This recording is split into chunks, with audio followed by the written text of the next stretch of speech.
Have you ever felt so exhausted that even breathing feels like an effort? Have you ever woken up with a racing heart, a restless mind, and the feeling that you're constantly owing something, to someone, to the world, to yourself? Maybe you've told yourself, it's just a phase. But what if I told you that this exhaustion isn't a sign of weakness, but an existential cry? A desperate plea from your soul, asking you to stop, look within, and find yourself again. What we now call female burnout goes far beyond professional exhaustion. It's the result of decades, sometimes generations, of emotional build-up, invisible pressures, and impossible expectations. It's not just about being overwhelmed, it's about being disconnected from your essence, from your natural rhythm, from your truth. Mary Esther Harding, a pioneer in Jungian analytical psychology and one of the first women to speak about the feminine unconscious, warned, "When a woman abandons her deep nature to mold herself to the world's demands, she becomes self, and this illness doesn't just show in the body or emotions, it's the soul that begins to scream in silence." Female burnout is often mistaken for fragility. But what lies behind it is crushed strength, repressed vitality, a wisdom suffocated by a system that doesn't recognize the value of true femininity. While the world glorifies productivity, constant action and control, the feminine calls for pause, deep listening, connection. And when that call is ignored for too long, the body starts to protest, the mind collapses, and the soul starts to cry for help. Let's look at a real example. A woman who works, raises her children, manages the household, tries to maintain a social life, a healthy relationship, look beautiful, interesting, strong, all at once. Every role demands a mask. Every mask demands energy. And when she tries to take them all off, she no longer recognizes her own face. Harding said that for a woman to heal, she must reconnect with what is essential, with her soul, her intuition, her inner cycles. And for that, she must stop living on autopilot and begin to truly listen. To herself, burnout, then, is not the end. It's the beginning of a journey back. Because the cry you feel inside is not weakness. It's a calling. It's your soul saying, "I'm here, listen to me." If you resonated with this feeling, know that this is only the beginning of the journey. In the next part, we'll go deeper. We'll explore how modern culture shaped this feminine exhaustion as normal and why breaking this cycle is an urgent act. And more. We'll uncover the wisdom Harding left us as a map for this reunion with the feminine soul.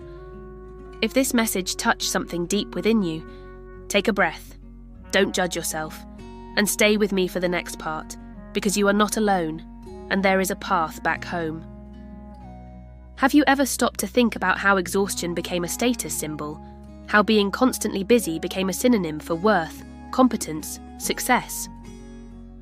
She can handle it all, they say, as if it's a compliment, but no one asks what it's costing her. No one sees the woman crying silently in the bathroom, the one who wakes up in the middle of the night with a racing heart and a heaviness in her chest she can't explain. No one sees her soul begging for rest. This is the invisible drama of millions of women. And the cruelest part? Modern culture calls this a normal life. We're surrounded by narratives that romanticize productivity, hustle, do more, don't stop, be strong, push through. True femininity, which is cyclical, intuitive, nurturing, slow when it needs to be, is ignored or ridiculed. What matters is output, competition, visibility. Mary Esther Harding saw this long before it became an epidemic. She said that when a woman abandons her soul to adapt to the external world, she splits in two. She begins to live a life that looks like hers, but deep down was built to please others. This disconnection creates a void, and that void becomes anxiety, chronic fatigue, a sense of failure and guilt. After all, she's doing everything right, but still feels wrong. So she thinks the problem is her, that she's weak, that she's not enough. But the problem isn't the woman. It's the model that pushes her toward a masculinized way of living, linear, fast, focused on doing. A model that rejects being, that doesn't see rest as wisdom, but as laziness.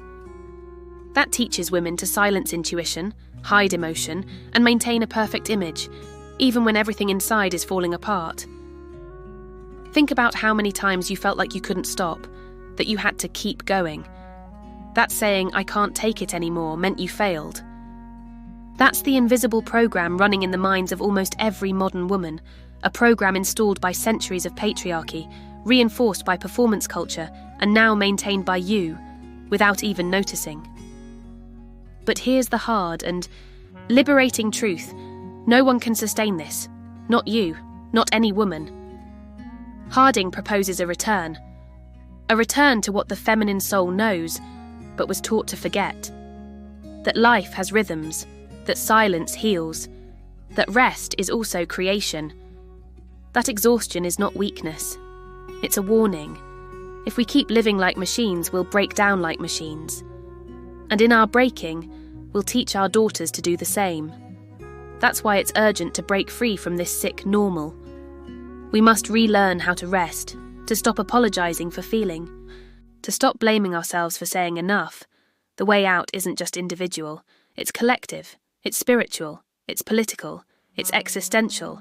And if this message touched something in you, it's because a part of you already knows this.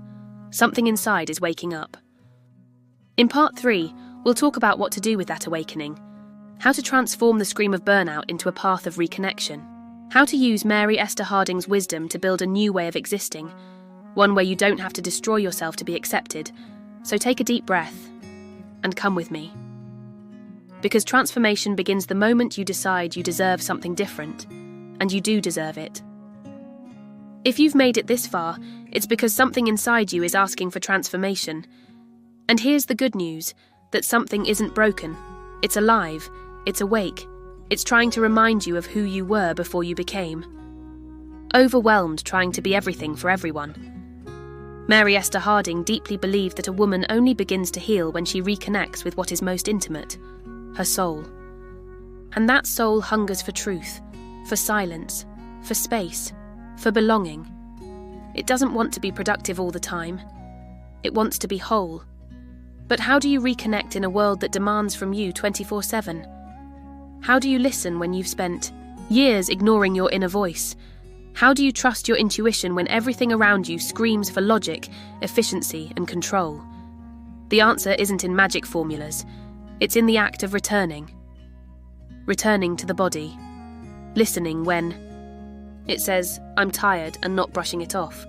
Honouring menstrual cycles, natural rhythms, sleep, hunger, the desire to do nothing, not as laziness, but as ancient wisdom. Returning to the emotions, allowing yourself to feel without judgment, to cry, to scream, to say, "I can't write." Now. The feminine is not linear, it's tidal, and accepting that is revolutionary, returning to the soul, seeking what connects you to mystery. It might be prayer, a silent walk, journaling, painting, dancing, meditating, something that brings you back to yourself. That reminds you you're more than a full calendar. Harding said that a woman must reclaim the symbol, that which gives life meaning and speaks to the unconscious, and that means stepping out of autopilot and beginning to live with presence and intention. To ask, why am I doing this? Does it nourish me or drain me? Am I honouring who I am, or just trying to be who others expect me to be? This is the healing of burnout, not trying to return to who you were before, but creating a new way of being, a way where performance no longer matters more than peace, where image no longer matters more than truth, where success no longer matters more than health. Maybe that means making radical changes, leaving a job, re-evaluating a relationship, saying no more often. And yes, that can be scary. But Harding reminds us, every process of individuation, of becoming who you truly are, requires courage. And every time you say yes to your soul, something within you realigns. You stop shrinking to fit the mold and start expanding to live fully. Because burnout is not the end of the road. It's the crack where the light gets in, and now it's up to you. What will you do with this calling? Will you ignore it once again and keep living on autopilot? Or will you accept that the time for true change has come? Share this video with another woman who needs to remember who she is. And subscribe to the channel. This is a space for those who are ready to wake up, for those who are ready to come home to themselves, because living whole is the bravest act of all.